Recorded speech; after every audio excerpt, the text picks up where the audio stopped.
Bonjour à tous, aujourd'hui je vais vous montrer comment préparer des œufs à la vapeur. C'est super simple et rapide à préparer. C'est un plat qui peut faire une entrée chaude ou être un plat en lui-même en fonction de la portion. C'est un plat que l'on retrouve aussi en Corée ou au Japon, qu'il est possible de marier avec beaucoup de garnitures différentes.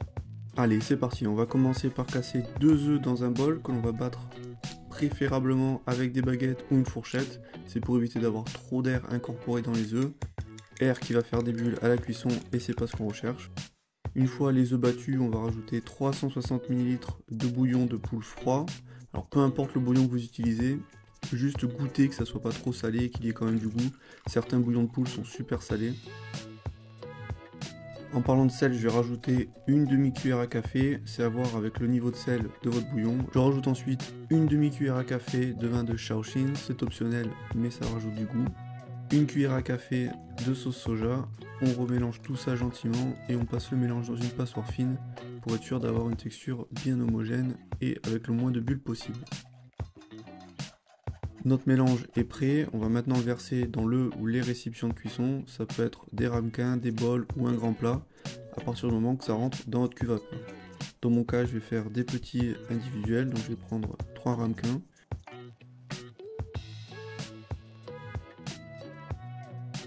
Une fois remplis, pour éviter que l'eau de la vapeur tombe dedans, on va les recouvrir d'un film plastique ou idéalement de papier aluminium, que je n'avais pas à ce moment-là, et les placer dans notre cuve vapeur.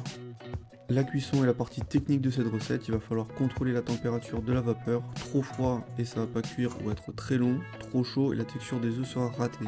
L'objectif c'est une texture tremblotante, lisse et sans bulles. Si les œufs montent à 90 degrés, c'est raté. L'idéal c'est d'être aux environs de 85 degrés.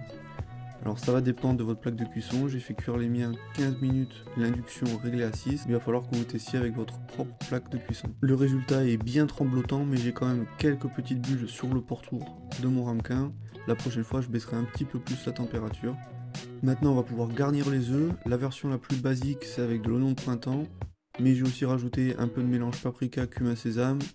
Et puisque le basilic que j'ai à la maison en ce moment est en fleurs, j'ai rajouté aussi quelques feuilles de basilic et des fleurs pour le style, mais c'est totalement optionnel.